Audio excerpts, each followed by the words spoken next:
أعوذ بالله من الشيطان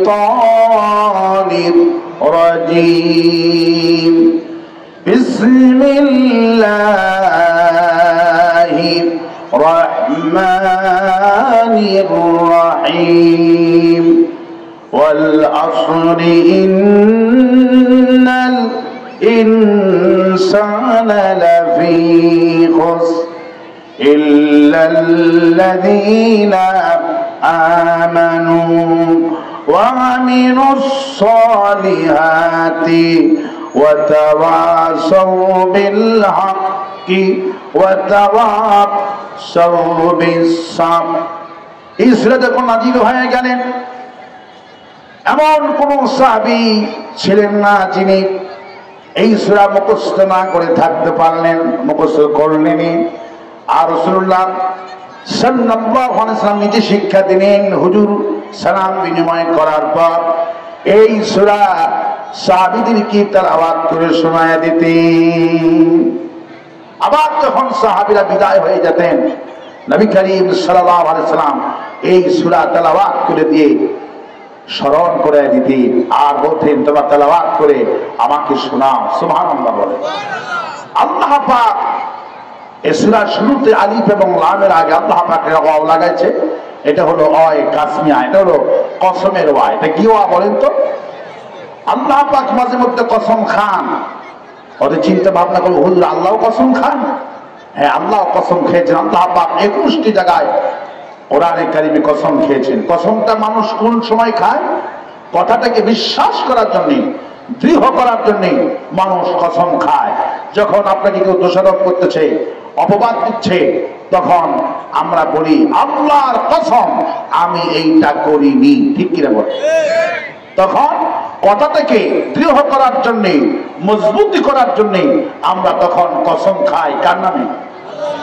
আল্লাহ পাকের নামে কসম খায়। যেহেতু আল্লাহ ছাড়া কারোর নামে কসম করলে গ্রহণযোগ্য হবে না, আর মানুষের অন্তরে তাসিরও হবে না। সুবহানাল্লাহ। আল্লাহ পাক বলছেন, যারা মুমিন আমার কথা বলে কসম খাও, মুমিনদের কলিজার মধ্যে শেল বেঁধে যাবে। সুবহানাল্লাহ বলে। আর আল্লাহ পাক যখন কসম খান, তিনি কসম খাবেন যার নামে, যেহেতু তিনি বড়, তার চাইতে বড়, তার চাইতে মহানত্ব আর কেউ নাই, এই জন্য তিনি কসম খান। গুরুত্ব যে জিনিসের, সেই জিনিসের কসম তিনি খান। সময় নিয়ে আল্লাহ পাক কসম খেয়েছেন। আসরের সময় কসম খেয়েছেন, কারণ সময়ের মূল্য সবচেয়ে বেশি। আমাদের সময়, আমাদের হায়াত বেঁধে দেওয়া হয়েছে। যেদিন হায়াতের পুঁজি শেষ হয়ে যাবে, সেদিন আমি আর আপনি পৃথিবীতে থাকবো না। মানুষের মূল ধন, মানুষের মূল পুঁজি হলো মানুষের হায়াত। মানুষের মূল পুঁজি কি? মানুষের মূল পুঁজি হলো হায়াত। এই হায়াত প্রতিটা মুহূর্ত বরফ করার মতো করে যাচ্ছে। ইমাম রাজি রাহমাতুল্লাহ আলাইহি মিশরে বাড়ি ছিলেন, খুব বড় আলেম ছিলেন। তিনি সূরা ওয়াল আসরের তাফসীরটা বুঝতেছিলেন না। যেটা সময়ের কসম আল্লাহ খেয়েছেন, এটি ঠিক কি জিনিস উনি বুঝতেছিলেন না। মাথার মধ্যে তার শুধু ঘুরপাক খাচ্ছিল। উনি একদিন বাজার করার জন্য দুপুরবেলা প্রচন্ড রোদ এবং গরম, এরই মধ্যে বাজারে গেলেন। বাজারে গিয়ে দেখেন মাছ হাটির পাশে একটা মঞ্চ বানায়া একটা লোক চিৎকার করে চিল্লাচ্ছেন আর বলতেছেন, ওই ব্যক্তির প্রতি রহম করো যার পুঁজি গলে যায়, ওই ব্যক্তির প্রতি রহম করো যার পুঁজি গলে যায়। ইমাম রাজি রহমাতুল্লাহ বললেন যে আমি অবাক হয়ে গেলাম, লোকটি পুঁজি গলে কেমনে? মানে ইনি বরফ বিক্রি করে, বরফ রাইস। এই লোকটা বরফের ব্যবসা করেন। পানিগুলি সব বরফ করেছে, একটা গোডাউনের মধ্যে তিনি বরফটা রেখে দিয়েছেন। আর মাছ হাটিতে যারা মাছের ব্যবসা করেন, তারা বিভিন্ন কাজে মাছ বরফ করে কিনে নিচ্ছে। আজকে কেউ বরফ কিনছে না। এই বড় ব্যবসায়ী লোকটা তখন চিৎকার মেরে বলতেছেন, ওই ব্যক্তির প্রতি রহম করো যার পুঁজি গলে যায়। ইমাম রাজি রাহমাতুল্লাহ আলাইহি চলে গেলেন লোকটার কাছে। আমার ভাইজান, কেন আপনি চিল্লাচ্ছেন, কারণটা কি? উনি তখন বলল, আমি বরফের ব্যবসা করি, আজকে রোদ এমন হয়ে গেছে বরফগুলি গলা শুরু হয়ে গেল। কিন্তু এই ব্যবসায়ীদের কি হলো, আজকে তারা কেন বরফ কিনছে না?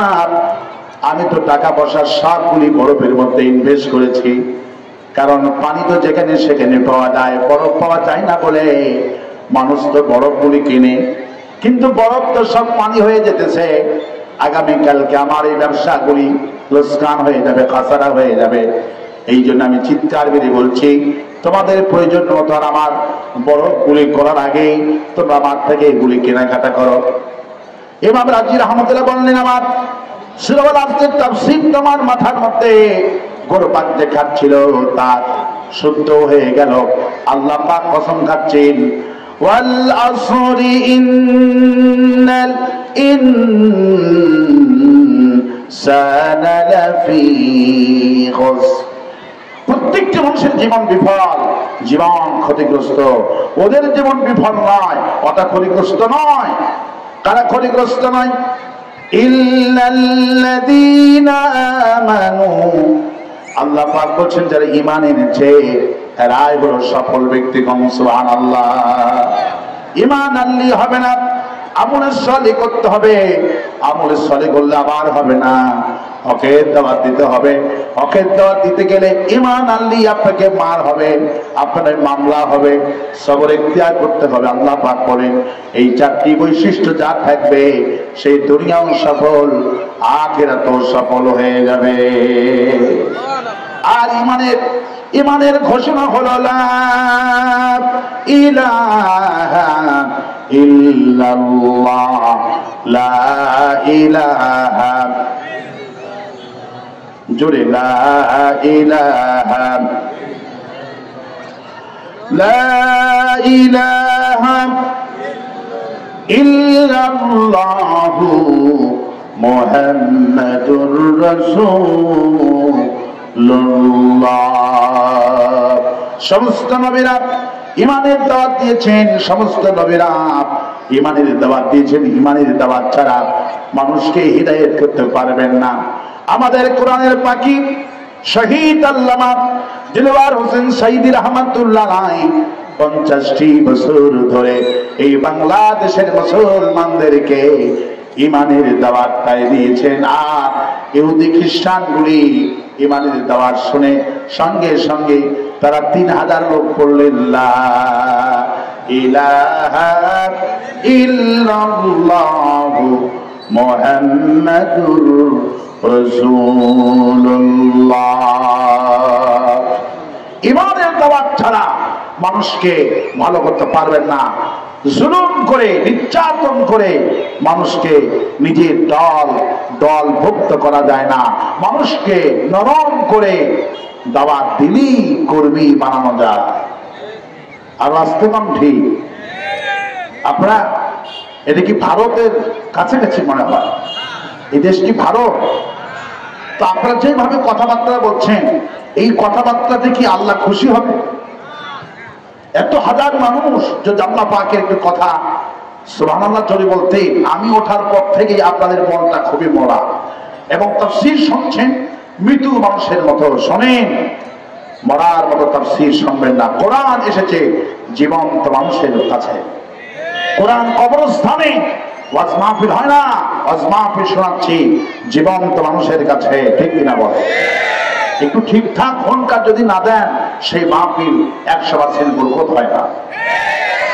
বক্তার ইখলাস লাগবে, শ্রোতার ইখলাস লাগবে, উভয় ইখলাস আল্লাহর কাছে মঞ্জুর হয়ে যাবে। ভারতে তাফসীর মাহফিল করতে গিয়েছি, কোনো সুবহানাল্লাহ বলে না, চুপ করে বসে থেকে ওয়াজ আমার উঠলই না, মাহফিল শুধু করলাম। ওনারা বললো দারুণ ওয়াজ হয়েছে, কিন্তু আমার কাছে কোনো তৃপ্তি লাগলো না। কারণ চুপ থেকে বসে থাকলে শুধু ওয়াজ হয় না, শ্রোতাদের মধ্য থেকে উৎসাহ দিতে হয়। আর আসতে কম ঠিক, যত ওখান থেকে চিল্লাবে এখানে তত স্পিড বৃদ্ধি হবে। আল্লাহু আকবার বল। ওখান থেকে যত চিল্লাবে, যত স্লোগান আসবে, এখান থেকে তত স্পিড বৃদ্ধি হয়ে যাবে।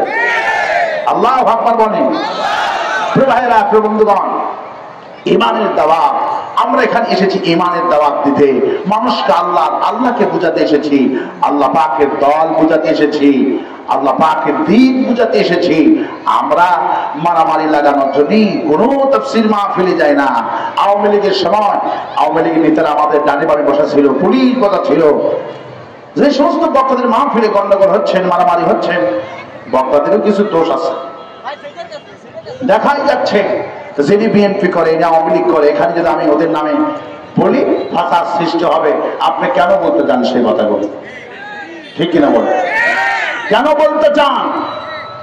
আমার এই ছোট্ট জীবনে তাফসীর মাহফিল করলাম, গোপালগঞ্জে করলাম, হাসিনার বাড়িতে করলাম, আওয়ামী লীগের গোষ্ঠী সুদ্ধা আমার তাফসীর শুনে আমার টুপি চাইছেনি, তারা আল্লাহু আকবার বলে। কই মারামারি তো হইল না। মারামারি বক্তাদের, ইমামদের কোরআন আগে বুঝতে হবে। আপনি যাদেরকে বুঝাতে আসি, আপনি সরাসরি নাম নিয়ে আলোচনা করবেন না, আল্লাহ পাক নিষেধ করে দিয়েছেন। আল্লাহু আকবার বলে। কাউকে আপনার কর্মী বানাতে হলে আপনি সেই দলের নেতাকে শ্রদ্ধা করেন, ভালোবাসাতে কথা বলেন, তাহলে আল্লাহ পাক আপনার সেই দলের কর্মীরা আপনার দলের কর্মী হয়ে যাবে। সুবহানাল্লাহ। আমার ভাইরা, আমাদের মাহফিল থেকে কোন দলের আলোচনা হবে না, আমরা একটা দলের আলোচনা করব, সেই দলের নাম হলো ইসলাম। সেই দলের নাম কি?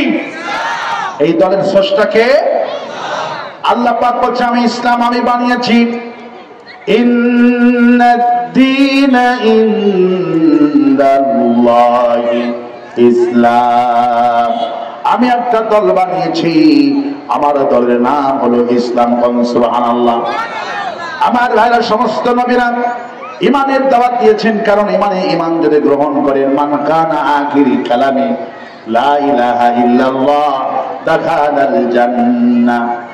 নবী করিম সাল্লাল্লাহু আলাইহি ওয়াসাল্লাম বললেন, কোন মানুষ যদি জীবনে শেষ কালেমা লা ইলাহা পড়ে, দাখালাল জান্নাহ, আল্লাহ তাকে জান্নাত দিয়ে দিবে। আমার ভাইরা, সমস্ত নবীরা ইমানের দাওয়াত দিয়েছেন। ইয়া কওমি ইবুদুল্লাহ মা লাকুম মিন ইলাহিন গায়রু। হে আমার জাতি, এসো এক আল্লাহর গোলামি করি। কয় আল্লাহর গোলামি করব? সমস্ত নবীরা কয় আল্লাহর দাওয়াত দিয়েছেন, এক আল্লাহর দাওয়াত দিয়েছেন। আর কালেমার দাওয়াতটা কাকে দিবেন, ইমানের দাওয়াতটা কাকে দিবেন, সেই পদ্ধতিটা আল্লাহ পাক শিখিয়ে দিচ্ছেন। ইমানের দাওয়াতটা কাকে দিবেন? সমাজে অসংখ্য লোক থাকবে, অসংখ্য লোক থাকবে, ভালো মানুষগুলিকে 5 ওয়াক্ত নামাজের সময় কালেমার দাওয়াত দিচ্ছে তাবলীগের ভাইয়েরা। 5 ওয়াক্ত নামাজ পড়ে নামাজীদেরকে দাওয়াতি কাজ করতেছেন, বাইরে গিয়ে 2-1 মুসলমানদেরকে আহ্বান করছেন, অথচ কালেমার দাওয়াত ট্রেনিংটা আল্লাহ পাক এইভাবে দিচ্ছেন।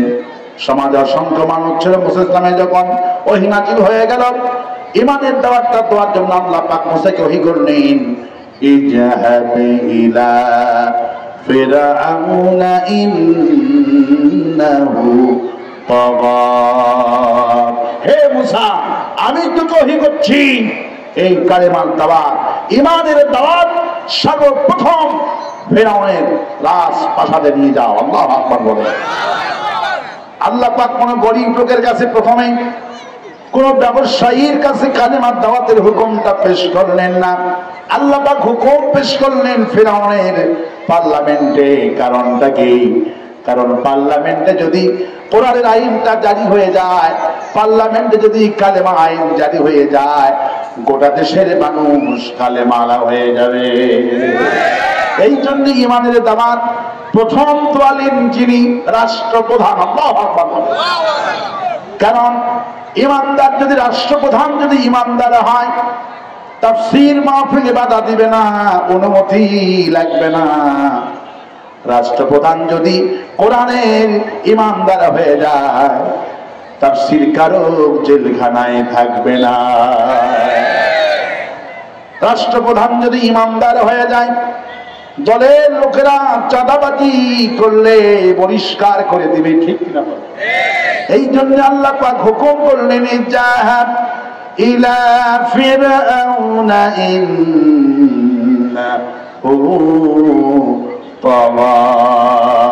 হে মুসা, এই কালেমার দাওয়াত নিয়ে যাও পার্লামেন্টে, ফিরআউনের কাছে চলে যাও। কারণ ফিরআউন তাগুত হয়ে গেছে।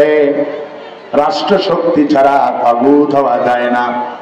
তাগুত বলা হয় ওই শক্তিকে নিজেই শুধু আল্লাহর আইন অমান্য করে না, গোটা জাতিকে আল্লাহর আইন অমান্য করতে পার্লামেন্টে বসে আইন পাস করে। তাকে বলা হয় তাগুত। কি বলা হয়? তাগুত বলা হয়। তাগুত ছিল ফিরআউন।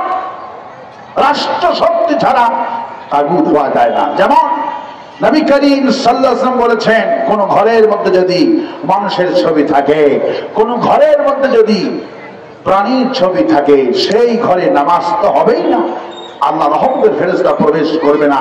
অথচ 16টা বছর একটা মরা মানুষের ছবি টাকার মধ্যে ছাপানো ছিল, সেই ছবি পকেটে নিয়ে নামাজ আদায় করতে হয়েছে। ঠিক কিনা বলে? আমরা কিন্তু ছবির পক্ষে ছিলাম না, কিন্তু উনি ক্ষমতা দিয়া, পুলিশ দিয়া, রাত দিয়া 16টা বছর মরা বাপের নামে ছবি কাগজে ছাপাইয়ে দিলেন, টাকার মধ্যে ছাপাইয়ে দিলেন। টাকা বান্ডিল পকেটে ছিল, ব্যাগের মধ্যে ছিল, বাইরেও ছিল। নামাজ আদায় করেছি, কারণ নিজেরাই আল্লাহর আইন শুধু অমান্য করেনি, ক্ষমতায় আসা গোটা জাতিকে আল্লাহর আইন অমান্য করতে বাধ্য করেছে।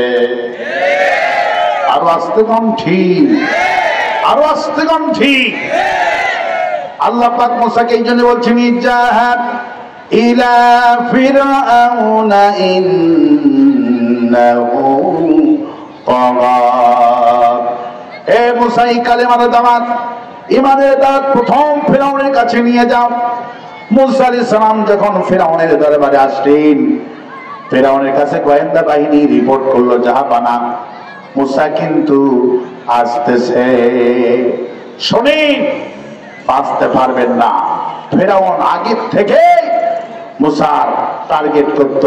ফিরআউন জানতো আমার পথের বাধা হলো মুসা, আমার ক্ষমতাকে নন্দ ভণ্ড করতে পারে একমাত্রই মুসা। মুসা আলাইহিস সালামের ভয়ে ফিরআউন 90টি দরজা করলেন, বেশ নিরাপত্তার বেষ্টনী করলেন, যাতে করে একটা দুইটা দরজা ভেদ করে আসতে পারে। 90টি দরজা করলাম যাতে করে সে আমার কাছে আসতে না পারে। মুসা দরজার কাছে চলে গেলেন, মূল দরজার কাছে চলে গেলেন, পূর্বের দ্বারের কাছে চলে গেলেন। পুলিশ দিয়া, আর্মি দিয়ে সবগুলি দরজা তালা মেরে দিয়েছে, পুলিশ পাহারা রেখে দিয়েছেন।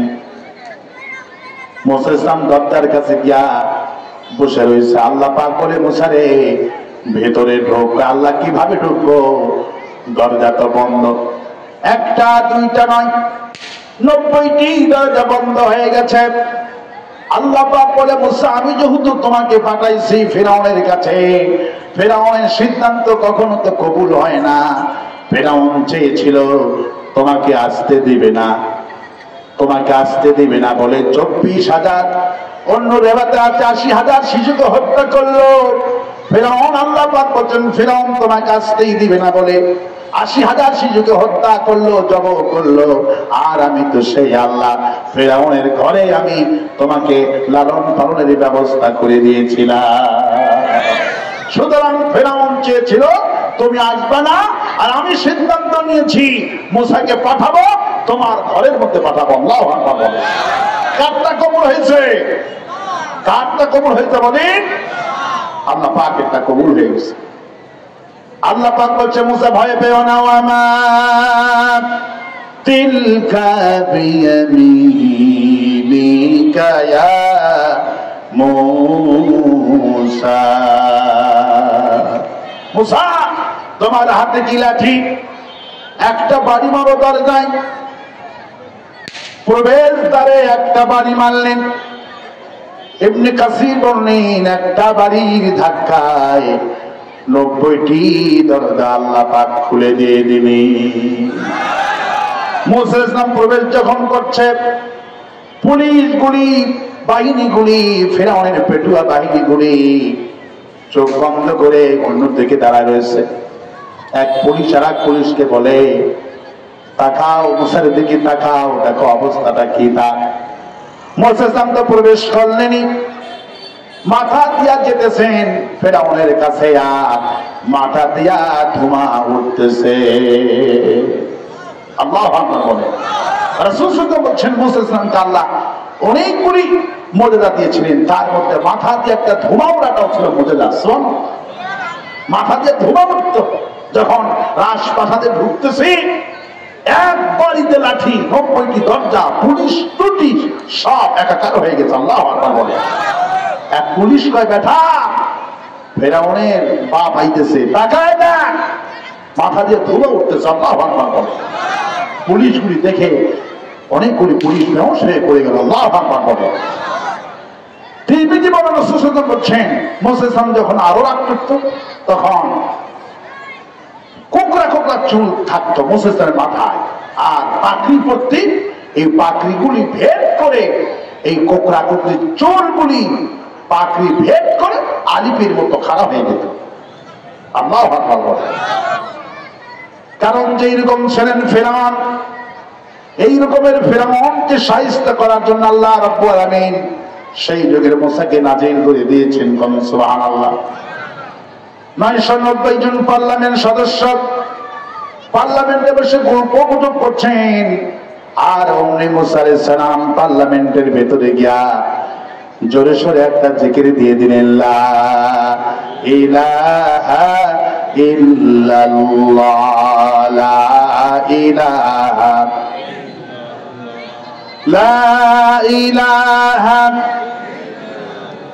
ইল্লাল্লাহু মুসা কালিমুল্লাহ, লা ইলাহা ইল্লাল্লাহু ইব্রাহিম খলিলুল্লাহ, লা ইলাহা ইল্লাল্লাহু ঈসা রূহুল্লাহ, লা ইলাহা ইল্লাল্লাহু মুহাম্মাদুর রাসূলুল্লাহ।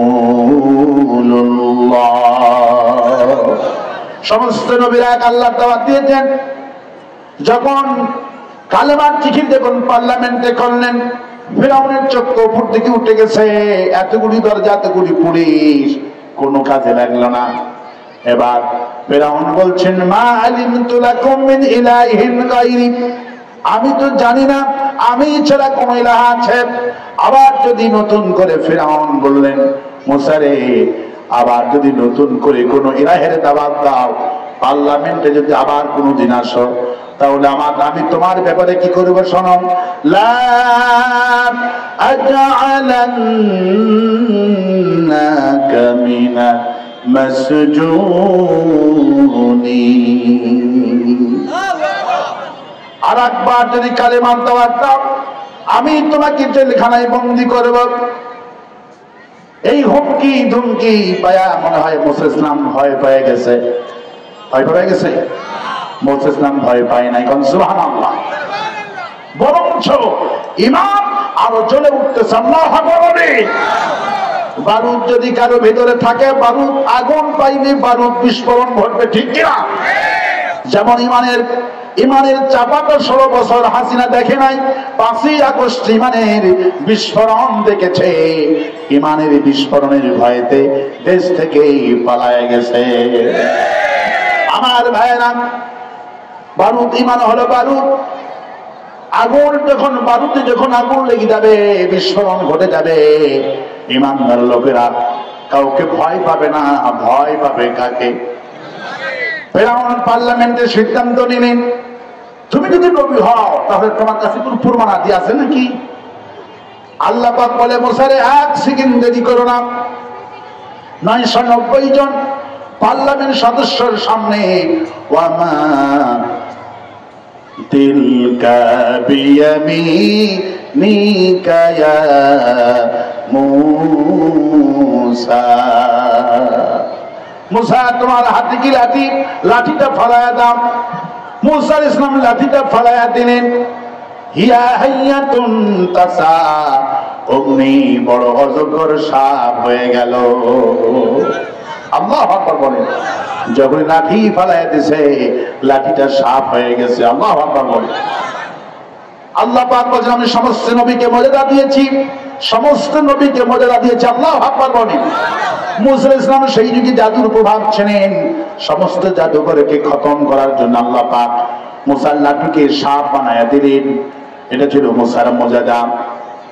মুসা আলাইহিস সালামের মর্যাদা, দাউদ নবীর মর্যাদা ছিলেন লোহাটাকে যদি হাতের মধ্যে নিয়ে চাপ মারতেন লোহাটা গলে ইচ্ছা মতো অস্ত্র হয়ে যেত।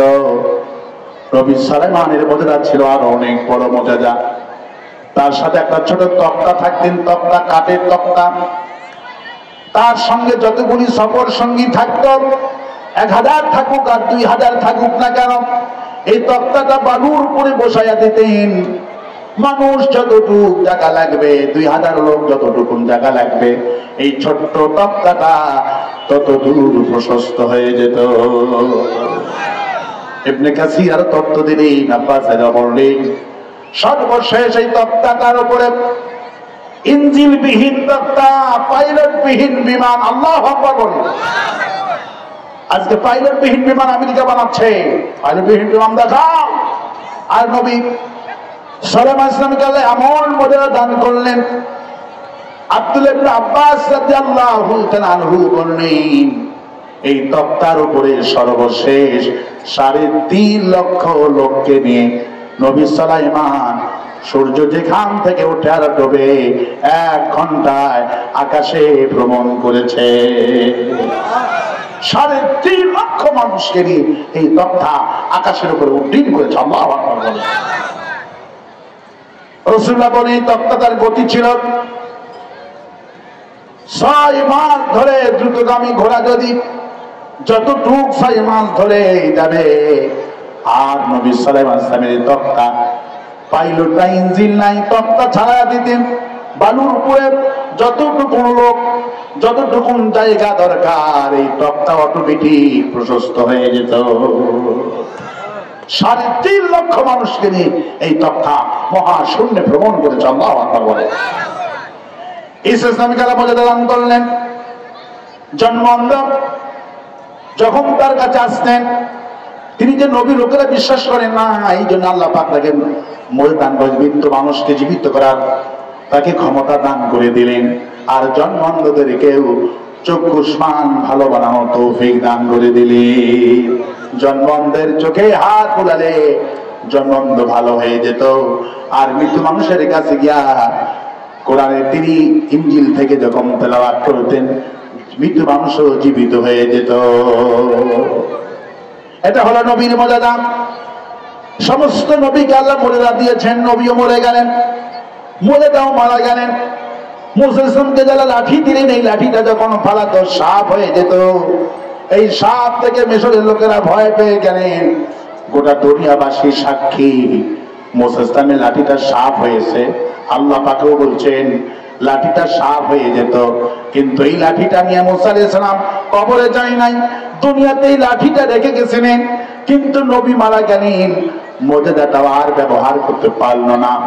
নবীটাও মারা গেল, মর্যাদাটাও মারা গেল। ওই লাঠি দিয়া মুসা আলাইহিস সালামের কোন উম্মত একটা ছোট্ট সাপও বানাইতে পারে নাই। পেরেছে? একটা ছোট ধরা সাপও বানাইতে পারছে। নবীও মারা গেলেন, মর্যাদাও মারা গেলেন, ওটার ব্যবহারযোগ্য হলো না। দাউদ আলাইহিস সালাম মরে গেলেন, কিন্তু লোহাটা দুনিয়াতে ছিলেন। কোন উম্মত ওই লোহাটা হাতে চাপ দিয়ে আর অস্ত্র বানাতে পারলেন না। নবীও মারা গেলেন, মর্যাদাটা মারা গেল। আর নবী সুলাইমান ইসলাম ওই তক্তাটা নিয়ে কিন্তু কবরে যায় না, ওই তক্তা দুনিয়াতে ছিল। ওই তক্তা দিয়া নবী সুলাইমান গোটা দুনিয়া ভ্রমণ করলেন, কিন্তু এই তক্তা দিয়ে উম্মতের নাড়াচাড়া করলো, কিন্তু এই তক্তা দিয়া 1 হাত উপরে আর কেউ ভ্রমণ করতে পারলো না।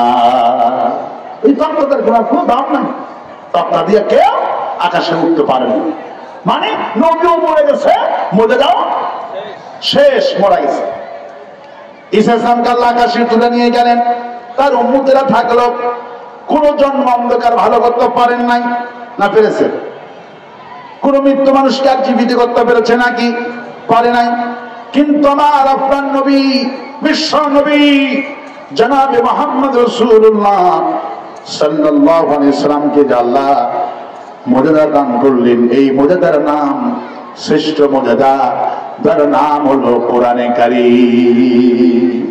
নবীজি বলছেন আমার প্রতি আল্লাহ করুণা করেছেন, মুজিজা দিয়েছেন, আমার এই মুজিজা আমি মারা যাব, কিন্তু আমার এই মুজিজা কিয়ামত পর্যন্ত আমার উম্মতেরা ব্যবহার করতে পারবে। কোন সুবহানাল্লাহ।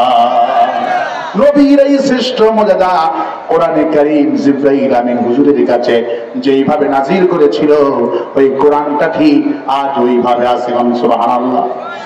আল্লাহ পাক চ্যালেঞ্জ করেছেন, ইন্না পড়েন, ইন্না নাহনু নাযালনা যিকরা ওয়া ইন্না লাহু লাহাফিজুন। কোরআন নাযিল করেছি আমি আল্লাহ, আর কোরআনের সবটুকুন সংরক্ষণ এর মান মর্যাদা আমি আল্লাহ গ্রহণ করব। কোন সুবহানাল্লাহ। আল্লাহ পাক বলছেন, ইন্নাল ইনসানা লাফি খুসর। প্রত্যেকটি মানুষের জীবন বিফল, জীবন ক্ষতিগ্রস্ত, ওদের জীবন সফল হবে ইল্লাল্লাযিনা আমানু। ঈমান যারা এনেছে এরাই সফল হয়ে গেছে, ঈমান যারা এনেছে এরাই সফল। কোন সুবহানাল্লাহ। আর আস্তে কোন সুবহানাল্লাহ। আল্লাহ পাকের ওয়াদা বিশ্বাস হয় না? আল্লাহ পাক বলছেন ঈমান যারা আনলো এরা হলো সফল ব্যক্তি। আল্লাহু আকবার বলেন। ঈমান আনলেন বিলাল, কার প্রতি ঈমান আনলেন? আল্লাহর প্রতি ঈমান আনলেন। মাস শুরু হয়ে গেল, আল্লাহ পাক সে কথাই বলছেন, ইয়া আসরাতান আলাল ইবাদ মা ইয়াতিহিম মির রাসূলিন ইল্লা কানু বিহি ইস্তাহজিউন। আল্লাহ পাক বলছেন আফসোস, এমন কোন নবী রাসূল হলো না, পেলাম না।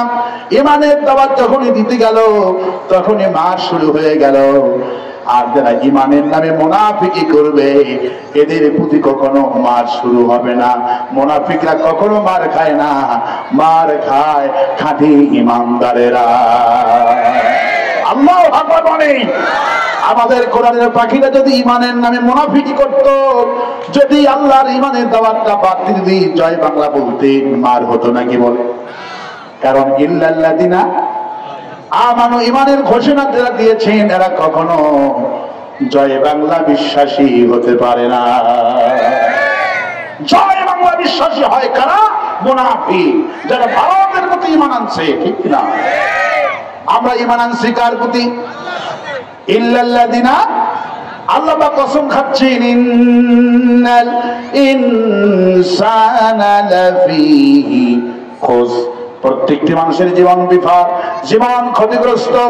ঈমান যদি আনো আমার প্রতি, আমি জীবনটা সফল করে দিব। আল্লাহু আকবার বলুন। ঈমান সফল হয়েছে, জীবনটা সফল কাদের? ঈমান যদি আল্লাহর প্রতি আনো, আর যদি ঈমানের প্রতি ঈমানের নামে মুনাফিকি না করো তাহলে ধ্বংস হবে না, জীবনটা সফল হয়ে যাবে। আর যদি ভারতের প্রতি ঈমান আনো, ঈমান হলো 4 প্রকার। কয় প্রকার? ঈমান হলো 4 প্রকার। এগুলি তো বলার সময় এখানে নাই, ওগুলি ডিপলি আলোচনা করলে বুঝতেও পারবেন না আমার ভাইরা। এগুলি পড়াশোনা করতে হবে, আর পড়াশোনা যেই দলে আছে সেই দলের কর্মী হয়ে গেলেই কোরআনটাকে আরো বোঝার জন্য সহজ হয়ে যাবে। কোন সুবহানাল্লাহ। আমার বন্ধুগণ, আমার ভাইয়েরা, আল্লাহ পাকের ওয়াদা হলো হক। ঈমান যদি আনো আমি বাঁচাইয়া দিব। ঈমানদার ব্যক্তি যারা হয় এদের সম্মান, এদের মর্যাদা আল্লাহ এমন ভাবে বাড়াইয়া দেন। বেলাল ঈমানের ঘোষণা যখনই দিলেন, বেলালকে আস্ত রাখা হলো না, বেলালকে মারা হলো। এমন মারা হলো, বেলাল রক্ত দিয়া বালু গুলি সব ভিজে গেলেন। ওমর আবু বকর জিজ্ঞেস করলেন, কোন প্রাণী রক্ত নাকি? বলে না, কোন প্রাণী রক্ত এগুলি নাই। একজন কৃতদাস উমাইয়ার গোলাম, নাম হলো বিলাল। দেখতে তেমন সুন্দর নয়, কুৎসিত, নাকটা বোঝা, কানটা বাঁকা, চোখটা তারা বিলাল। কিন্তু ঈমান যখন আনলেন মুনাফিকি করলেন না। বলল বিলাল, ঈমান থেকে তুই চুরি সরে আয়। বিলাল বলল, উমাইয়া, আমি যে ঈমানের স্বাদ পেয়েছি, আমি ঈমান থেকে এক চুল পরিমাণ সরে যাব না। বিলালের বুকের উপরে পাথর দেওয়া হলো। বিলাল জিহ্বাটা দিয়ে সাক্ষ্য দিলেন, কুল হু আল্লাহু আমি সাক্ষ্য দিতেছি আমার রব একজন, লাখ মানাদের উজ্জ্বলে আমি ঈমান আনবো না, ঈমান আনবো আল্লাহর প্রতি। ইল্লাল্লাযিনা, আল্লাহ পাক বলছে ঈমানদার যখন ঈমান আনবে তখনই সমাজের লোকেরা তাকে মারবে। বিলালের জিহ্বার উপরে শারীরিক ভাবে তো মারা হলো, ওই জিহ্বার উপরে আপনি কর্ণগুলি দিয়া জিহ্বাটা পুড়ে ফেলে দেওয়া হলো। আল্লাহ পাক বলছে আমি তাকে এমন সম্মানিত করলাম, মিরাজ থেকে ফিরে এসে বিশ্বনবী আবু বকরের সাথে প্রথমে দেখা করলেন, আর 2 নম্বর হুজুর বললেন আবু বকর বিলালকে আমার কাছে পাঠাইয়া দিও। আবু বকর বিলালকে সঙ্গে করে ধরে নিয়ে আসবে। আর হুজুর সাল্লাল্লাহু আলাইহি ওয়াসাল্লাম বিলালের কপালে দীর্ঘক্ষণ শ্বাস নিয়ে একটা বিলালের কপালে চুমু খেলেন। আর হুজুর বিলালকে বলে, বিলাল তুমি ঈমান আনার কারণে আল্লাহ তোমাকে কেমন উপরে উঠেছে। আমার চাচাগুলি জাহান্নামে গেল, যে আবু তালিবের বুকে আমি 900 দিন ঘুমালাম, সেই চাচা জাহান্নামে দেখে আসলাম। তুমি আমার আত্মীয় স্বজন কেউ না, আমার কথা বিশ্বাস করে ঈমান এনেছো আল্লাহর প্রতি। তোমার জিহ্বা দিয়ে আল্লাহকে ডাকার জন্য যে জিহ্বা দিয়ে তুমি জিহ্বাটা পুড়ে দিয়েছো মাইয়া, আল্লাহ পাক তোমার প্রতি এত খুশি হয়ে গেছে। জিবরাইল আমিন আমাকে ছেড়ে চলে গেল সিদরাতুল মুনতাহা থেকে। আমি একা একা অপেক্ষা করতে লাগলাম, রব চলে আসলো। আর মহাশূন্য আরশে আজিমের দিকে যখন আমি রওনা হলাম, আমার কাছে কেউ নাই, আমার মনের মধ্যে ভয় লাগলো। ওই কঠিন মহত্ব মহাশূন্যে দেখি তুমি আমার পেছনে পেছনে কথা বলছো আর হাঁটাহাঁটি করতেছো। বিলাল তো ঈমান আনলেন, বিলালের সম্মানটা আল্লাহ বাড়ায় দিলেন। সুমাইয়া ঈমান আনলেন, সুমাইয়ার কথার মধ্যে আল্লাহ এমন বারাকা দিয়ে দিলেন। সুমাইয়া মহিলা সাহাবীদের মধ্যে কাজ করতেন, সুমাইয়া তালিম করতেন মহিলাদের, কি বুঝাচ্ছেন ঈমান আনো তার প্রতি, ইল্লাল্লাযিনা আল্লাহর প্রতি ঈমান আনো। সুমাইয়ার কথায় প্রতিটা দিন তাসির হয়ে কথাটা এমন নরম ছিল সুমাইয়ার, যাকে দাওয়াত দিতেন সঙ্গে সঙ্গে দাওয়াত কবুল করত। অসংখ্য কর্মী ছিল, কিন্তু কোন কর্মীকে টার্গেট করলেন না। আবু জাহেলের কাছে রিপোর্ট করলো সুমাইয়া যেইভাবে মহিলাদের মধ্যে তালিম দিতেছে, সুমাইয়া যদি আর 6 মাস বেঁচে থাকে, এই মক্কার কোন মহিলাকে আবু জাহেলের বাহিনীর সমর্থন পাওয়া যাবে না। সব মহিলারা বিশ্ব নবী ইসলামের দলের কর্মী হয়ে যাবে। কারণ আমার ভাইরা, অসংখ্য বক্তাই বাংলাদেশে ছিল, কোন বক্তাকে আওয়ামী লীগ হাসিনা টার্গেট করেনি, টার্গেট করেছে শহীদ আল্লামা সাঈদীকে। কারণ কথার মধ্যে এমন জাদু দিয়েছিলেন। আল্লামা ইকবাল বলতেছিলেন, ইয়া রব করম তু আগার করে ও বাত দে জুবা কো জু দিল পরওয়া সর করে। আয় আল্লাহ, আমি তোমার কোরআন থেকে যখন কথা বলবো, মানুষের কলিজার মধ্যে আমার কথার তাসির পয়দা করে দিও। কারণ কথার তাসির না হলে একটা দিন বয়ান করে কোনো লাভ হবে না। এই জন্য আল্লামা ইকবাল বলছেন, ইয়া রব করম তু আগার করে, আমি তোমার কিতাব থেকে যা বয়ান যখনই করব, 1 মিনিট করি আর 10 মিনিট করি, আল্লাহ 10 মিনিটের কথা জানো, মানুষের অন্তরে তুমি তাসিরি বানায়া দিও। আমার ভাইরা, সুমাইয়ার কথা গেলা তাসির বানায়া দিলেন। আবু জাহেল কাসিকে বলে, উমাইয়া সুমাইয়া তুমি নাকি বিশ্বনবী সাল্লাল্লাহু কর্মী হয়ে গেলাম, তুমি ওই দল বাদ দিয়ে আমাদের দলের ক্যানভাস তুমি করো, বাড়ি নাই বাড়ি দিয়া দিব, তোমাদের থাকার জায়গা নাই, টাকা নাই, ব্যবসা নাই, সব দিয়া দিব। সুমাইয়ার বয়স ছিল 92 বছর বয়স। সুমাইয়া বলল, আবু জাহেল রে, আমার কাছে বুঝাইয়া লাভ হবে না, আল্লাহ আমাকে জান্নাতের রাস্তা দেখাইয়া দিয়েছে, আমি তোমার দলের কর্মী হব না। 12 ঘন্টা তার বাড়িতে কাটালেন, কোনো কাজ হলো না, কোনো প্রবন্ধে কাজ হলো না। অবশেষে আবু জাহেল ক্ষিপ্ত হয়ে সুমাইয়ার লজ্জাস্থানে বললাম, দিয়া 92 বছরের বৃদ্ধা সাহাবী কেমন জোরে আঘাত করলেন লজ্জাস্থানে। সুমাইয়া জমিনে লুটে পড়লেন আর শেষ কালেমা সাক্ষ্য দিয়ে মরে গেলেন, লা ইলাহা ইল্লাল্লাহু মুহাম্মাদুর রাসূলুল্লাহ সাল্লাল্লাহু। আমার ভাইরা, সময়টা মারা গেলেন, হুজুর শুনে এত কান্না কাঁদলেন। 92 বছর মাজুর ব্যক্তি, অসুস্থ ব্যক্তি, তাকে মারা হলো, হুজুর কাঁদলেন। ছেলে আম্মারকে দেখে বলে, আম্মার কোনো টেনশন করো না, নাসরুম মিনাল্লাহি ওয়া ফাতহুন করিব ওয়া বাশশিরিল মুমিনিন। আল্লাহ বলছে, হাবিব টেনশন করেন না, নাসরুম মিনাল্লাহ, আমি আল্লাহ সাহায্য করব আর বিজয় দান করে দেব, মুমিনদের শোনায় দাও, কোনো টেনশন করতে হবে না। আবু জেহেলটা মারা গেলেন, ইমানদারদেরকে হত্যা করে মারা গেলেন আবু জেহেল। আবু জেহেল মারা গেলেন যখন বাড়ি ছিল 7 তলা, কয়তলা বাড়ি ছিল? 7 তলা বাড়ি ছিল। সেই 7 তলা সুউচ্চ বিল্ডিংটাকে আল্লাহ সুবহানাহু ওয়া তাআলা মাটির সাথে মিশায়া দিয়া আন্তর্জাতিক বাথরুম বানাইছে, ঠিক কিনা? আবু জেহেলের বাড়ি পৃথিবীর শ্রেষ্ঠ টয়লেট, ঠিক কিনা বল?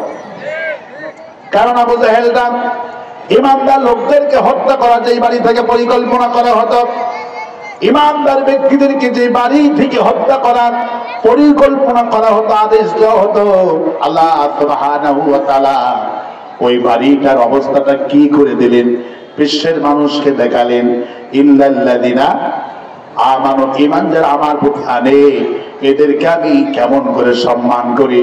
আর যারা ইমানদার ব্যক্তিদেরকে হত্যা করে, এরা যত বড় ক্ষমতাধর হোক না কেন, যেই গণভবন থেকে আমার সাইদি হুজুরকে মারার নির্দেশ দিয়েছে হাসিনা, যেই গণভবন থেকে নিজামী সাহেব, যেই গণভবন থেকে আব্দুল কাদের মোল্লাকে মারার হুকুম দেওয়া হয়েছে, অ্যাডভোকেট তাজুল ইসলাম গত পরশুদিন সমস্ত হাসিনার টেপ রেকর্ডার তার কাছে গণভবন থেকে নিয়ে গিয়ে যাওয়া হয়েছে এবং বলছেন জাতির কাছে একের পর এক যখন আওয়ামী লীগ নেতাদের বিচার হবে, মিথ্যা সাক্ষীর ভিত্তিতে বিচার করা হবে না।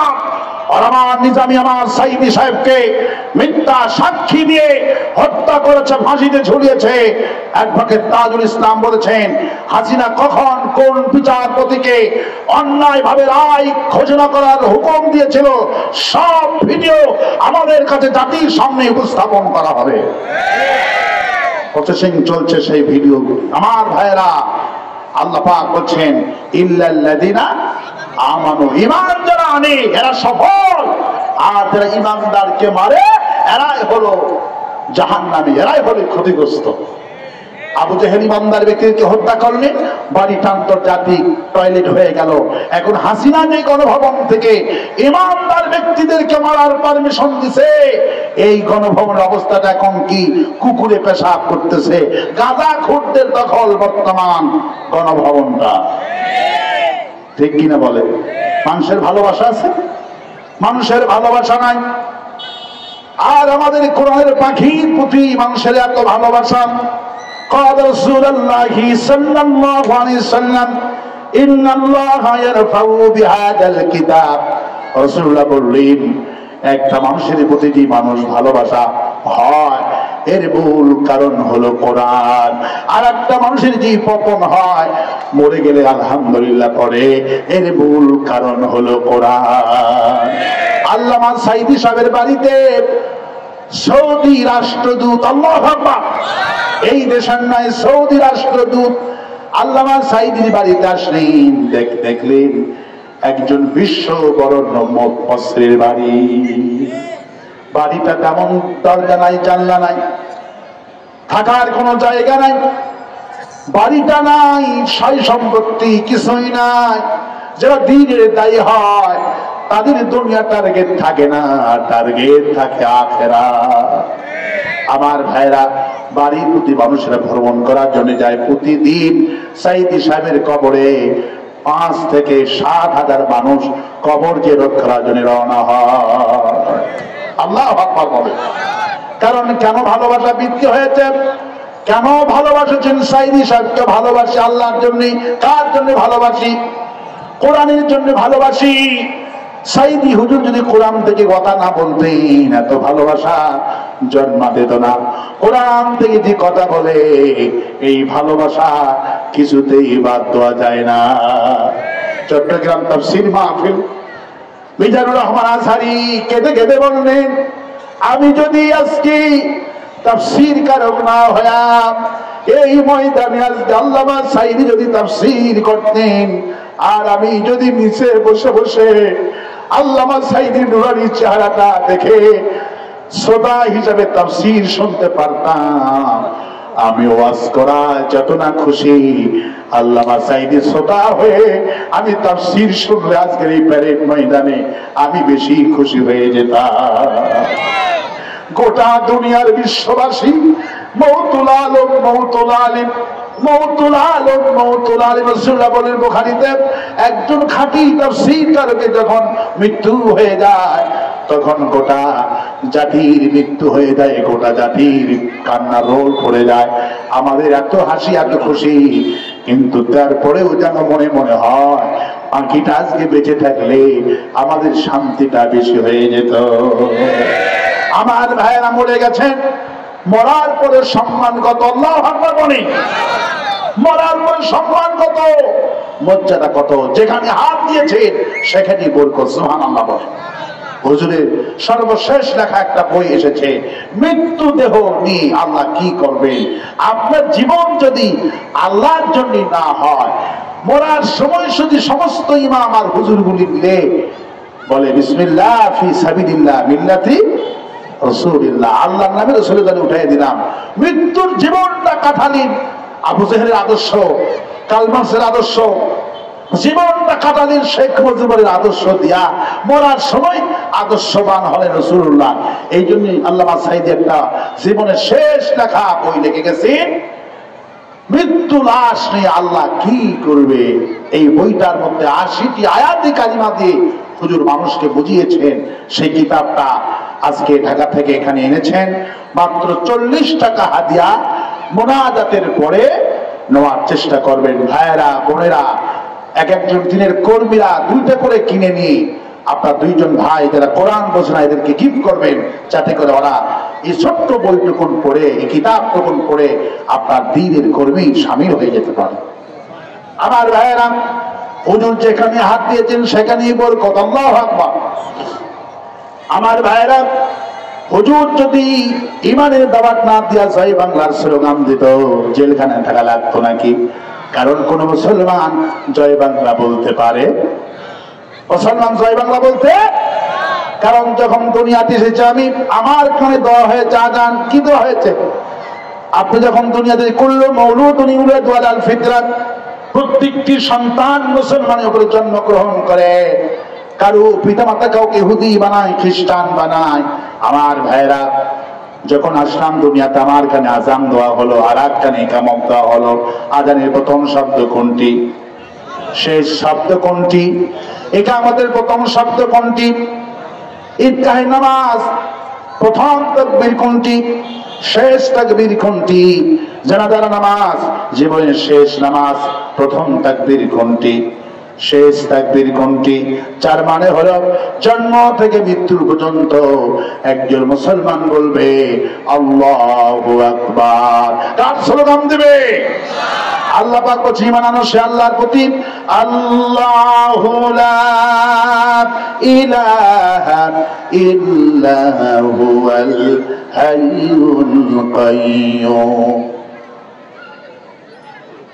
আমার ভাইয়েরা, ঈমান আনো সে আল্লাহর প্রতি যিনি চিরঞ্জীব চিরস্থায়ী, আর দুনিয়ার সব হলো ক্ষণস্থায়ী। সবগুলি কি? সবগুলি ক্ষণস্থায়ী, আর চিরস্থায়ী হলেন আল্লাহ। আল্লাহ বলছেন খালাকালাকুম মা ফিল আরদি জামিয়া, যা বানিয়েছি সব তোমাদের গোলাম, শুধু তোমরা আমার গোলামি করো, আমি তোমাদেরকে চিরস্থায়ী বানায় দিব। আল্লাহর গোলামি করলেন বেলাল, আল্লাহ পাকের প্রতি ঈমান আনলেন সুমাইয়া, সুমাইয়ার নাম পৃথিবীর সমস্ত মুসলমান জানে। এখানেও গ্রামে তালাশ করলে প্রতিটা গ্রামে বিলালের নাম পাওয়া যাবে, সুমাইয়ার নাম পাওয়া যাবে। কিন্তু যেই সুমাইয়াকে মারলো, যেই বিলালকে মারলেন, সেই নেতা আবু জেহেলের নাম পাওয়া যাবে না। আরো আসতে কোন কি আবু জেহেলের নাম পাওয়া যাবে? পাওয়া যাবে না। ফেরাউনের নাম গোটা পৃথিবীতে ফেরাউনের দল যারা করে, ওই দলের সমর্থ দলের কর্মীরা ফেরাউনের নাম রাখে না। ঠিক কিনা বলে? নমরুদের দলের লোক সারা পৃথিবীতে আছে, কিন্তু নমরুদের নাম ইহুদি খ্রিস্টান কেউ রাখে না। ঠিক কিনা বলে? কিন্তু আপনাকে তো অবসর কি হয়েছে, আপনার বিশৃঙ্খলা করতেছেন কেন? কানাকানি খনাখনি এগুলি মাহফিলে সঙ্গীতে নষ্ট হয়ে যায়, এগুলো করবেন না। কি হয়েছে আপনার ভাই? আমরা আল্লাহর কথা বলবো। সমস্যা যাদের সমস্যা, ইমান যাদের নাই তাদের সমস্যা। ঠিক কিনা বলে? আমরা ইমানদার ব্যক্তি, আমাদের সমস্যা হবে না, আমাদের ইমান কেউ নিতে পারবে না। আরো আসতে কম ঠিক, আরো আসতে কম ঠিক। আমরা ইমানের কথা বলছি। কার কথা বলছি? ইমানের কথা বলছি। কারণ ইমান ইল্লাল্লাযিনা আমানু, যারা ইমান আনছে তারাই সফল। আর যারা ইমানদার ব্যক্তিকে হত্যা করেছে, ওদের বাড়ি যেমন বাথরুম হয়েছে, আজকে হাসিনার গণভবনটাও বাথরুম বানিয়েছেন কে? কে বানিয়েছেন? আল্লাহ বানিয়েছেন। সুতরাং ইতিহাস থেকে শিক্ষা গ্রহণ করতে হবে। এই যে নামাজ পড়ব কার জন্যে? নামাজ পড়ব কার জন্যে? রোজা রাখবো কার জন্যে? হজ করবো কার জন্যে? যাকাত দিব কার জন্যে? বউকে পিটাবো কার জন্যে? বউ পিটাবেন? খবরদার বউ পিটাবেন না। ইল্লাল্লাযিনা আমানু, ঈমান যারা এনেছো, খবরদার বউ পিটানো যাবে না। ঈমানদার ব্যক্তি কখনো বউ পিটাবে না। রাসূল কারীম সাল্লাল্লাহু আলাইহি ওয়াসাল্লাম বলছেন, যারা বউ পিটাবে এরা ঈমানদার নয়, বরঞ্চ কিয়ামতের দিনে ফিরাউনের সঙ্গে এর হাসর নসিব হয়ে যাবে। ঈমানদার ব্যক্তি আল্লাহ যা বলেছে, ঈমানদার ব্যক্তি তাই করবে, তার নাম হলো ঈমানদার। কিন্তু ঈমানের নামে মুনাফিক আমাদের সমাজে আছে না নাই? আল্লাহ বলছে ঈমানের নামে যারা মুনাফিকি করে এরা কখনো সফল হবে না। ওয়া মিনান নাসি মান ইয়াকুলু আমান্না বিল্লাহি ওয়া বিল ইয়াউমিল আখির ওয়া মা হুম বিমুমিনিন। আল্লাহ পাক বলেন মানুষের মধ্যে কিছু লোক আছে, ওয়া মিনান নাসি মান ইয়াকুলু আমান্না বিল্লাহ, মানুষের মধ্যে কিছু লোক আছে এরা মাথায় টুপি দিয়া ঈমানদার সাজে, কিন্তু মা হুম বিমুমিনিন, এগুলি মুমিন না, এগুলি হলো মুনাফিক।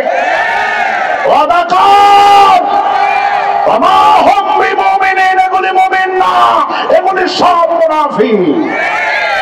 ওয়াদাকাত কে শেখাচ্ছেন? মানুষের মধ্যে কিছু লোক আছে। আল্লাহ পাক আরো বলেন, আল্লাহু ইয়াশহাদু ইন্নাল মুনাফিকিনা লাকাযিবুন।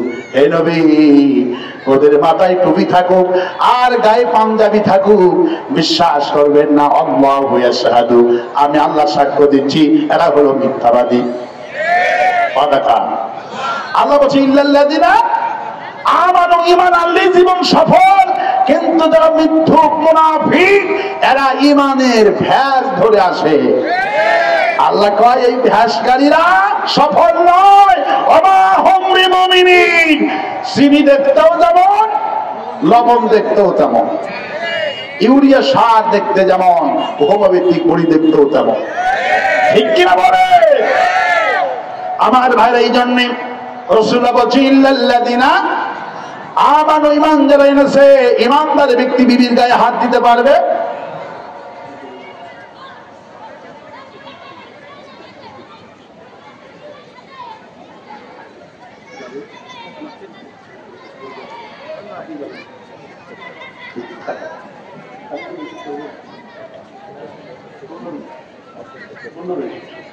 শেষ করি আমার ভাইয়েরা, আমার বন্ধুগণ, ইমানদার যারা হবে, যারা ইল্লাল্লাযিনা আমানু, যারা ঈমান এনেছে আল্লাহর প্রতি, রাসূলুল্লাহ বললেন এরা কিছুতেই বিবির গায়ে হাত দিতে পারবে। যারা বিবির গায়ে হাত দিবে এদের হাসর হবে মিস্টার ফিরআউনের সাথে। কার সাথে হাসর হবে? ফেরাউনের সাথে। এখন কারা কারা ফেরাউনের সঙ্গে হাসর করতে চান? দু হাত তুলে আল্লাহকে দেখায় দেয়। মাশাআল্লাহ, এবার 20 টাইট হয়ে গেছে। এবার কেউ আর ফেরাউনের সঙ্গে হাত তুলতে চায় না। কিন্তু ফেরাউনের আদর্শ যেন গ্রহণ না করি, ঠিক কিনা বলে আমার ভাইয়েরা? রাসূলুল্লাহ বলছেন খায়রুন নাস আহলিহি, ওই পুরুষ ভালো পুরুষ যেই পুরুষ তার বিবির কাছে ভালো হয়ে যায়। সুবহানাল্লাহ, কথা তো মন বলে রাসূলুল্লাহ বললেন আমি আমার বিবির কাছে সর্বোত্তম ব্যক্তি। আল্লাহু আকবার। মা আয়েশা বললেন 9 বছর বয়সে বিশ্বনবী সাল্লাল্লাহু ঘরে আমি গেলাম, হাফ গিলাস দুধ ছাড়া কিছুই পেলাম না, কিন্তু ঘরের দিকে তাকালাম, তাকায় দেখি পুরা ঘরটা আমার জন্য ভালোবাসা দিয়া ভরা আছে।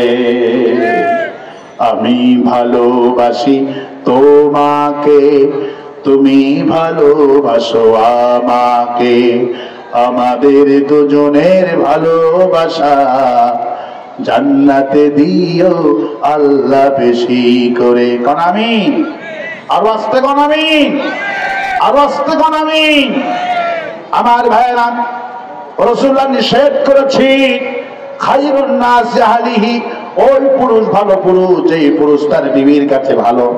রাসূলুল্লাহ বলছেন আমার আয়েশাও মাঝে মধ্যে আমার বিবি থাকাকালীন রাগ করতো। সুবহানাল্লাহ, বিবিরা রাগ করতো, এটি স্বাভাবিক। রাসূল বলছেন আয়েশা মাঝে মধ্যে রাগ করতো, আমি রাগ ধরে পারতাম। আল্লাহু আকবার। আয়েশাকে বললাম আয়েশা তুমি কিন্তু মাঝে মধ্যে আমার প্রতি রাগ করো, আমি কিন্তু টের পাই। আয়েশা বলল হুজুর বলেন তো আমি কখন রাগ করি? হুজুর বলল আয়েশা তুমি যখন রাগ করো তখন বলো ইব্রাহিম আলাইহিস সালাম আল্লাহ আমাদের প্রতি রহম করুক, আর তুমি যখন খুশি থাকো তখন বলো মুহাম্মদ সাল্লাল্লাহু আলাইহি সাল্লামের আল্লাহ আমাদের প্রতি রহমত করুক। সুবহানাল্লাহ। আয়েশা হেজে বলে রাসূলুল্লাহ আপনি আমার ব্যারামটা ধরতে পেরেছেন, সত্যি আমি রাগ করলে এটা বলি, আর যখন আমি খুশি থাকি তখন আপনার নামে বলি। সুবহানাল্লাহ। ওমর ফারুক রাদিয়াল্লাহু তাআলা আনহুর কাছে একজন ওমরের কর্মী বইয়ের বিচার দিতে এসেছে, কারণ ক্ষমতায় যখন যায় যে থাকে নেতার কাছে কর্মীর চাওয়া পাওয়াটা থাকে না, থাকে না? থাকে।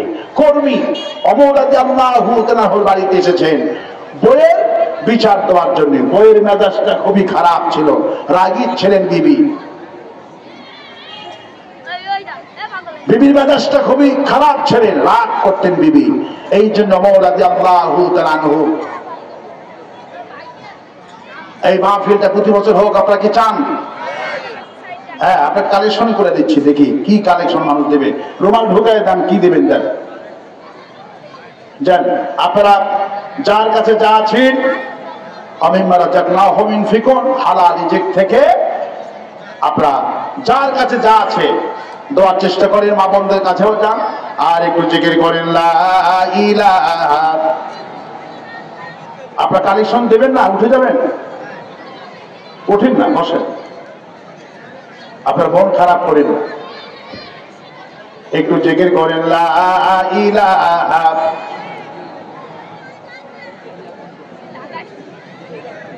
লা ইলাহা। রুমালে ঢুকে যাও, রুমাল তো নাই। মা বোনদের কাছে যান, যার কাছে যা আছে আপনারা মুক্ত হস্ত আল্লাহ পাককে খুশি করার জন্য সবাই দেন।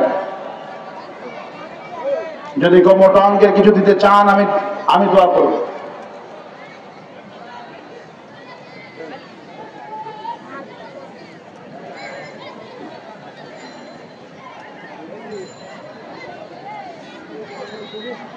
কেউ উঠে যায় না। টাকা পয়সা না দিতে পারলে উঠে যায় না, আমি জানি যে টাকা পয়সা দিবেন না আপনারা, কালেকশনের কথা বললেই মাহফিলটা শেষ হয়ে যাবে, এটি স্বাভাবিক, এটা আমার জানা কথা। কিন্তু মাহফিল কমিটির তো আশা, আমি বললেই আপনারা অনেক কিছু দেবেন, কিন্তু কি দেবেন সব আমাদের জানা, সব জানা আছে। তো সুতরাং আমি আর কথা বাড়াবো না, আল্লাহ পাকের কাছে আমি দোয়া করছি, আপনাদেরকে নিয়ে আল্লাহর কাছে দোয়া করছি, যদি মোটা অঙ্কের কেউ দিতে চান আমার হাত দিয়ে, আমি আপনার জন্য প্রাণ ভরে আল্লাহর কাছে দোয়া করছি। রাকিব, আপনার ছেলের নাম রাকিবুল 10,000 টাকা দিয়েছে, আল্লাহ পাক তার দানকে কবুল করুন, তার সম্মানিত কোটি শুকর আদায় করছি, যিনি দয়া করে মেহেরবানি করে কোরআন কারীম শোনার তৌফিক এনায়েত করেছেন। সেই রবের দরবারে প্রাণ খুলে শুকর আদায় করছি, পড়ছি আলহামদুলিল্লাহ, সবাই পড়ছি রব্বানা লাকাল হামদ হামদান কাসীরান তাইয়্যিবান মুবারাকান ফীহি ইয়া রাব্বি লাকাল হামদু কামা ইয়ানবাগি লিজালালি ওয়াজহিকা ওয়া আযীমি সুলতানিকা আল্লাহুম্মা আতি নাফসি তাকওয়াহা আনতা ওয়ালিউহা ওয়া মাওলাহা ওয়া খায়রু মান যাক্কাহা। লাখো কোটি দরুদ সালাম মানবতার মহান শিক্ষক সৈয়দুল মুরসালিন রাহমাতুল লিল আলামিন, বিশ্ব নবী, বিশ্ব নেতা জনাবে মুহাম্মদ রাসূলুল্লাহ সাল্লাল্লাহু আলাইহি ওয়াসাল্লাম, আজকের মাহফিলের সম্মানিত সভাপতি আলহাজ ইসহাক আলী মোল্লা, আতালাল্লাহু উমরাহু ওয়া বারাকাল্লাহু ফি হায়াতি। আজকের মাহফিলের প্রধান অতিথি জনাব ইদ্রিস আলী, সাবেক ভাইস চেয়ারম্যান যশোর সদর উপজেলা, আল্লাহ হুজুরে হায়াতকে দারাজ করে দিন। বিশেষ অতিথি আব্দুল সালাম বিশ্বাস, তারপরে সাধারণ সম্পাদক বাংলাদেশ জাতীয় দল মাসুদ পারভেজ আছেন, আশরাফুল ইসলাম, কামরুল হক, মুস্তফা কামাল, ইসহাক আলী মোল্লা। আল্লাহ পাক সমস্ত অতিথিকে কোরআনের জন্য কবুল করুন। এতক্ষণ ধরে কোরআন কারীমের কথা সমধুর কণ্ঠে শুনিয়েছেন, আপনারা শুনিয়েছেন। ঝিনাইদহের কৃতি সন্তান গোটা বাংলাদেশ এবং বাংলাদেশের বাহিরে ভারতে ওদের তাফসীর মাহফিল করে বেড়াচ্ছেন হযরত আল্লাহ মাওলানা আব্দুল হাই মোহাম্মদ আব্দুল হাই সিদ্দিকী। আল্লাহ পাক আমার এই ভাইটাকে আল্লাহ পাক গোটা বিশ্ব নয় গোটা দেশব্যাপী তার কোরআনের খেদমতটাকে কবুল করুন। আরো আসতে কোন আমিন। অনেক সুন্দর বলেছেন, আশা করি আল্লাহ পাক আমাদেরকে আমল করার তৌফিক দান করে দিন। কোরআন কারীম শুনতে আসতে পেরে খুশি না বেদা? কারা কারা খুশি নয় হাত করে দেখান। বক্স চলে গেল, আমি বলছি বক্স অফ করে এই সাহিত্যগুলো হরিণ লাগাইছে, শুধু শো, একটা হরিণ থাকা যায় না। আমি বারবার বলেছি যে একটা হরিণে থাকা যায় না, 100 হরিণ দেখেছি, একটা হরিণ অথচ কাজ করতেছে। আপনারা মাহফিলে শুনতে আসতে পেরে খুশি আছেন তো? ভুলে হাত তুলে ফেলাইছে, ঠিক কিনা বলেন? আমি লক্ষ্য করেছি আপনারা হাত ভুলে তুলেছেন। আল্লাহ পাক ভুল জিনিসটা বান্দাদের গ্রহণ করেন না। সুবহানাল্লাহ। নবী করিম সাল্লাল্লাহু আলাইহি ওয়াসাল্লাম বলেছেন, রমজান মাসে যদি কেউ ভুল করবে, পেট ভরে ভাত খায়, আল্লাহ পাক তার রোজা চুল পরিমাণ নষ্ট করে দিবে না। তাও সুবহানাল্লাহ বলবেন না? রোজা রেখে যদি ভুল করবে, পেট ভরে ভাত খায়, রোজা নষ্ট হবে। তাহলে কি আল্লাহ পেয়েছি? পড়ছি আলহামদুলিল্লাহ। তাহলে এবার কারা কারা মাহফিল শুনতে আসতে খুশি? দুহাত তুলে আল্লাহ সুবহানাহু ওয়া তাআলা দেখায় দেন। আল্লাহ পাক এই মাহফিল, এ হাত মঞ্জুর করুন বলি আমি, আরো আসতে বলি আমি, আরো আসতে বলি আমি।